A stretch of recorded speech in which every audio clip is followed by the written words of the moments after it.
Welcome to the Student Ministry Matters podcast. We want to encourage, equip, and connect those with a passion to impact the next generation for Jesus Christ.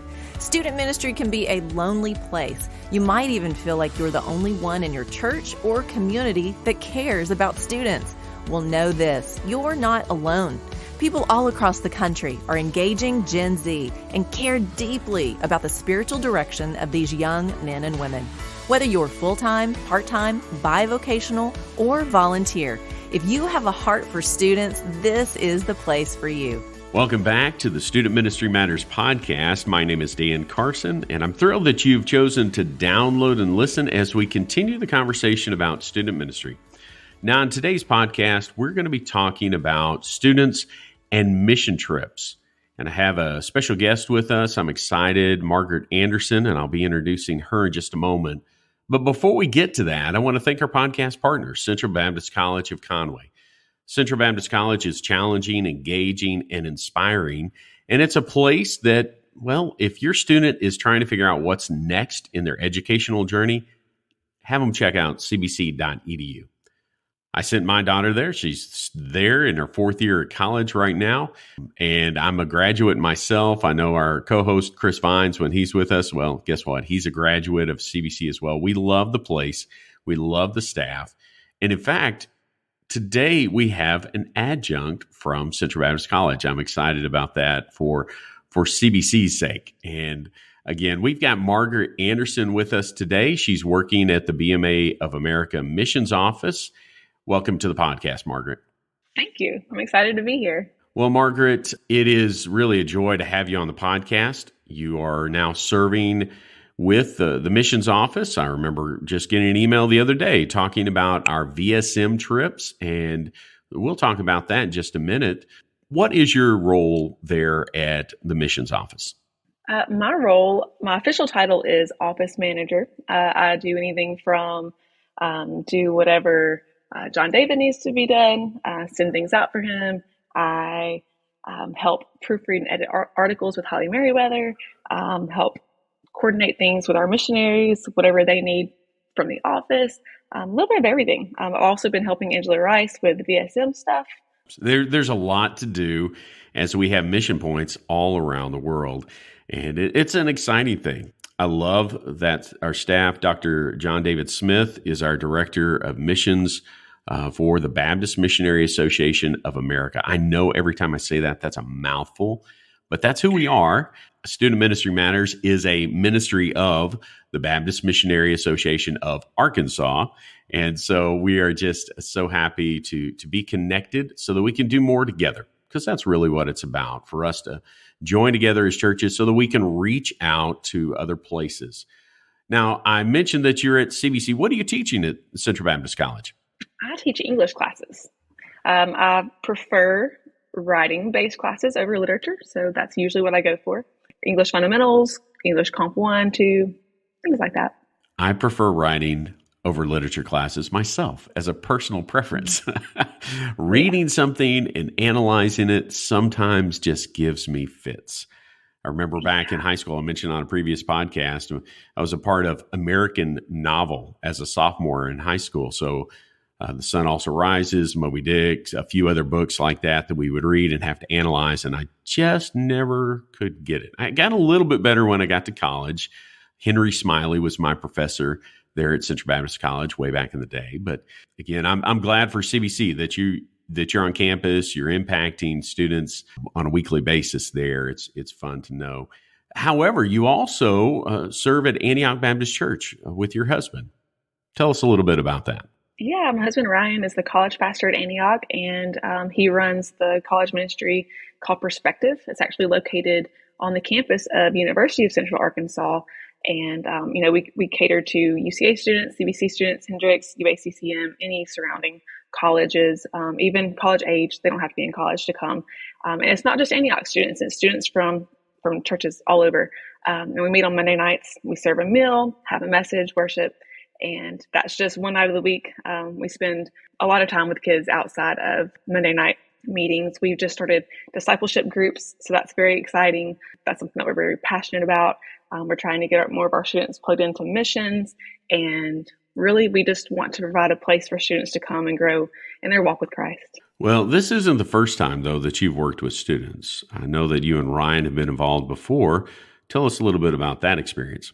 Well, when we first got married, a couple years after, we moved to Creative Access Nation to work with students there. We weren't technically missionaries, but we lived missional lives. We were there as teachers, just because you have to have some sort of platform in a country where Christianity is not welcome. And so we taught high school there. It was really cool. We had a youth ministry that met on Friday nights called Haven.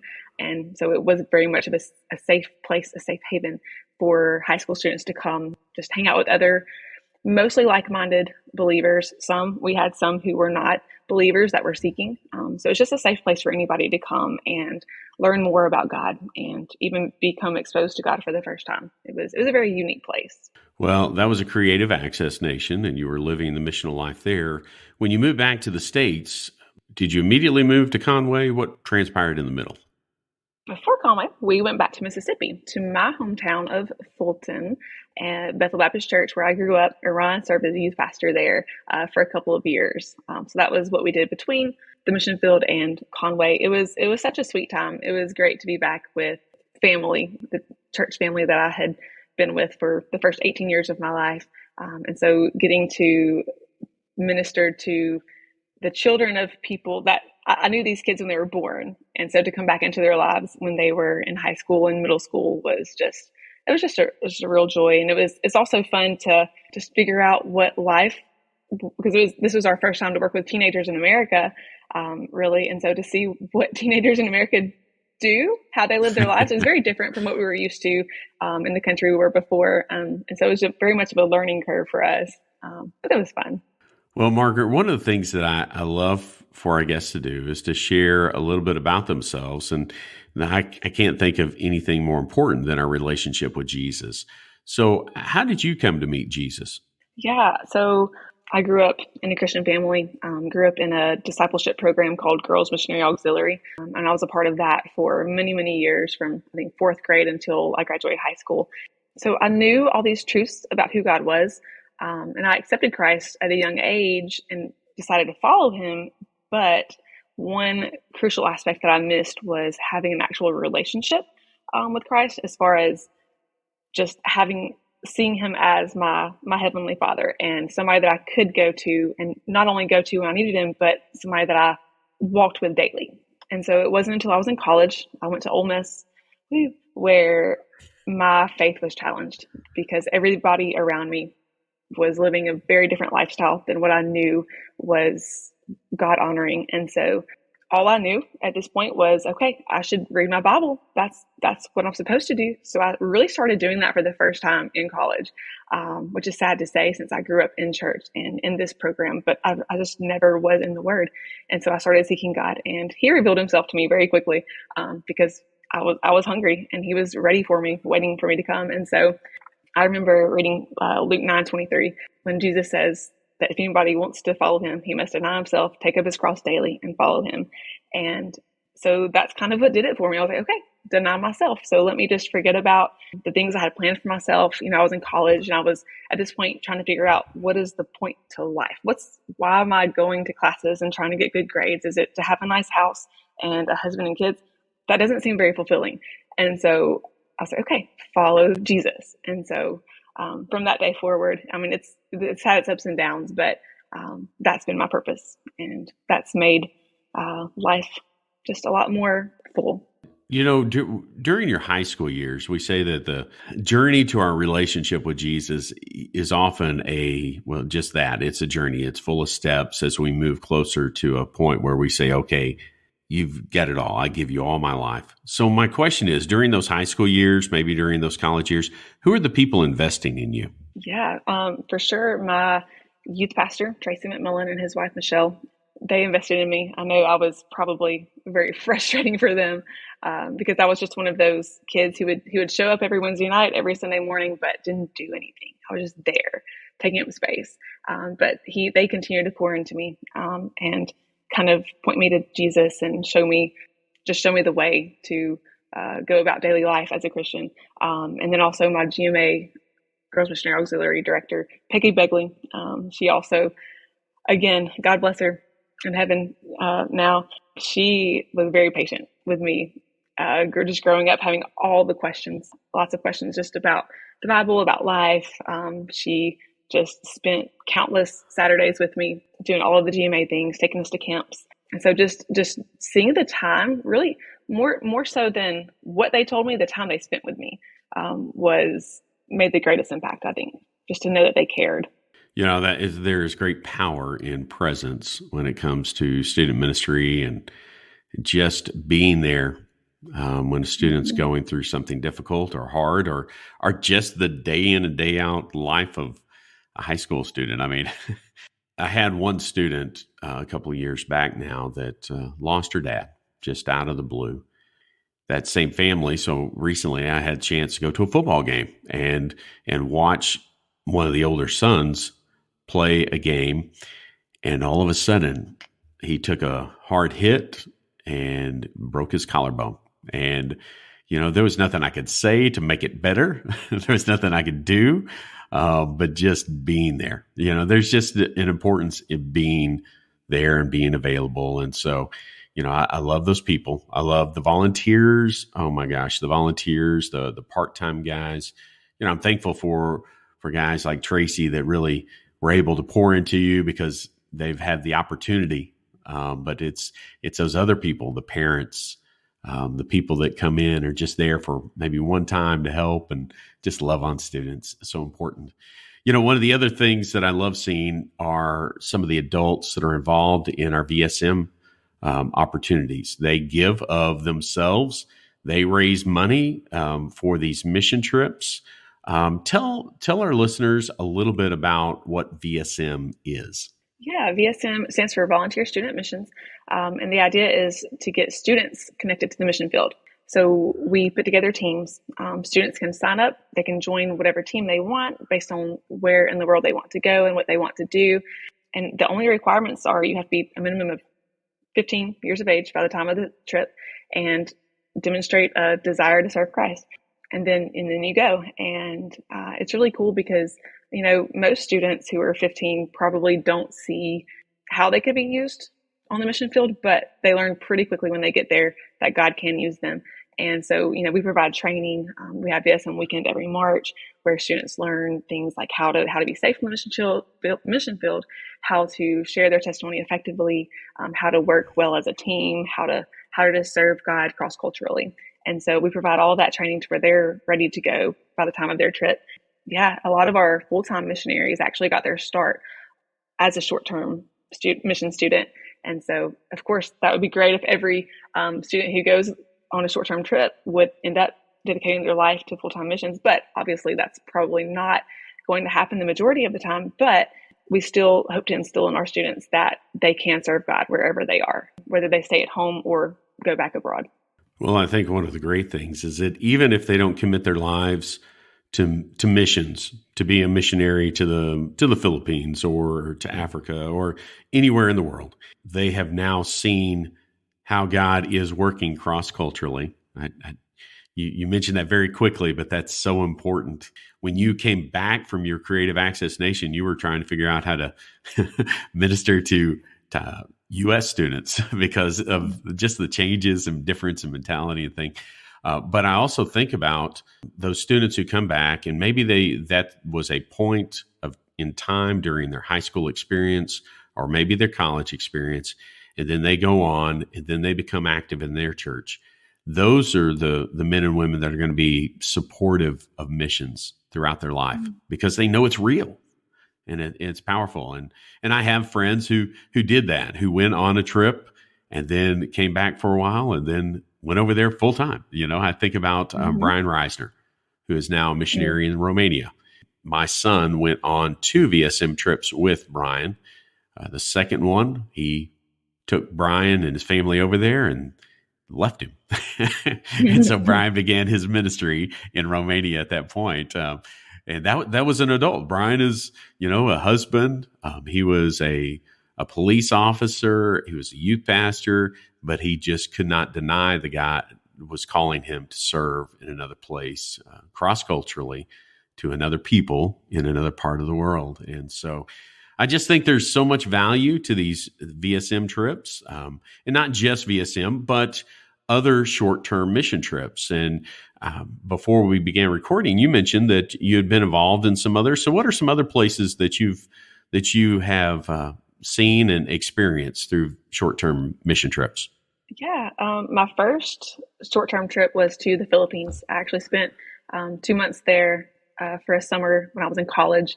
And I actually signed up to be the media girl to just take pictures of what the teams were doing and to write blogs about what they were doing. Because at this point in time, I didn't feel like I could lead a Bible study or tell anybody about Christ. But I did know that I needed to be a part of God's global mission, so I signed up to go.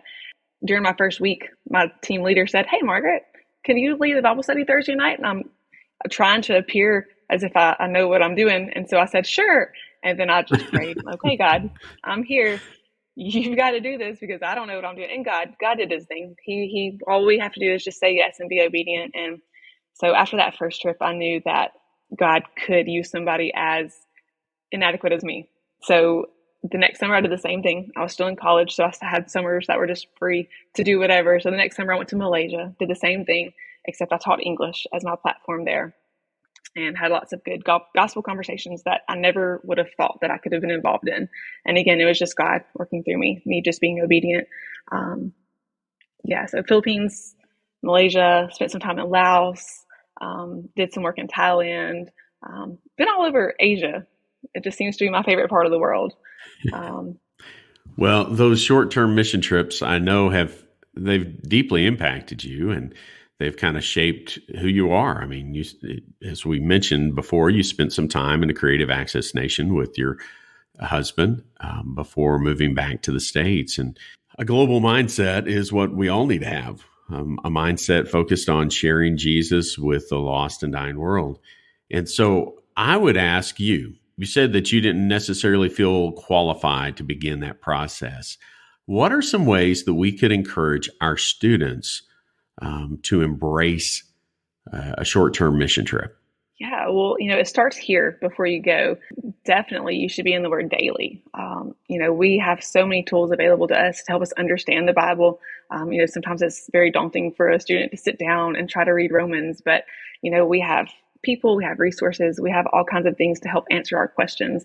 And then, of course, prayer. I mean, if you're not talking to God, then it's not a relationship. And so those things, of course, are very foundational.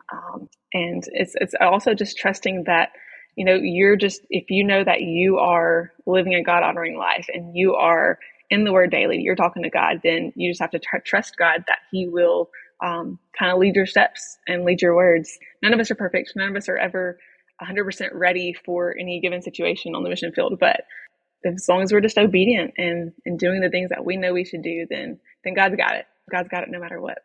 Well, I think about the words of our friend Donnie Parrish, who basically says that we should work under the assumption, these aren't his exact words, he's more Cajun than this, but work under the assumption that God is telling us all to go to the mission field.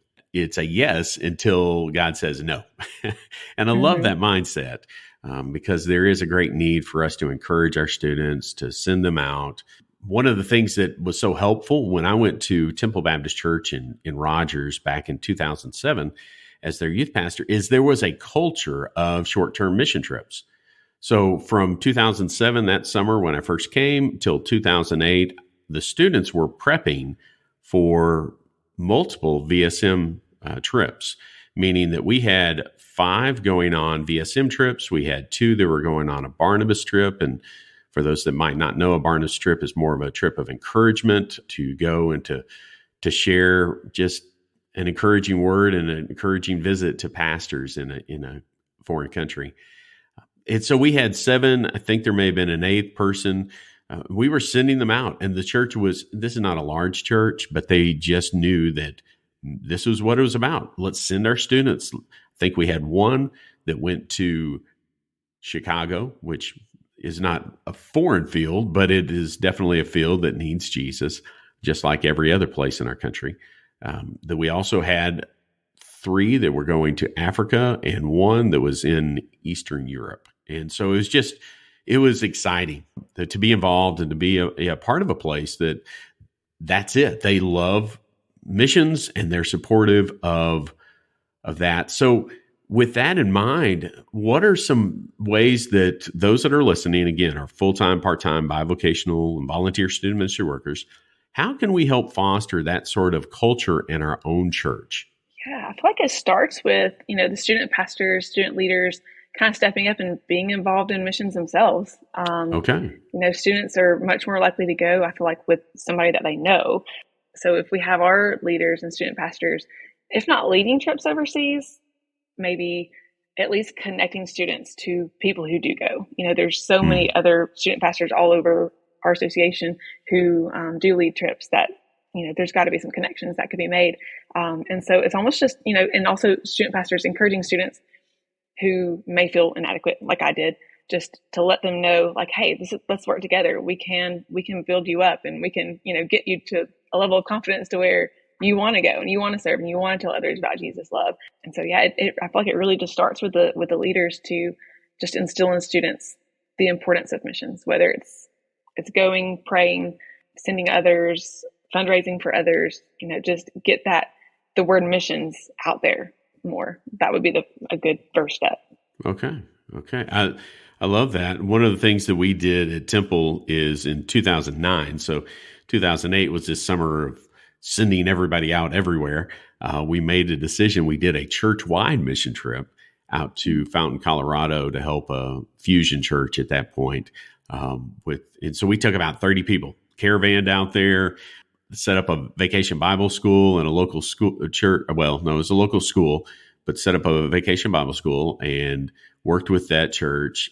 And you realize that missions was possible. And so later we still had students that, again, because it was a part of the culture, that they were looking for opportunities and when they were going to go. And so my son went on 2, my daughter's been on 1, but she also went on another trip with another organization. It's just exciting as a parent, as a youth pastor, to see students embrace this call that God has placed on us all to go out, be obedient to the gospel, to share the message. It's very important. Well, Margaret, as we look forward towards this summer and future not vacation Bible school, as we look forward to VSM trips that are coming up, what are some of the locations that students are going to be headed towards and, time frame? Is that starting the summer of 20, be the summer of 23, because we're already past summer of 22. So the summer of 23, or do they go in the winter months? What does that look like? Yeah, so we actually have our first team going out during spring break. It's actually a team from a church here in Arkansas. They're going to Puerto Rico to serve during spring break. And then we really start to get things off the 1st of June. We have a team going to the Philippines, Guatemala, Ghana, and then also Romania.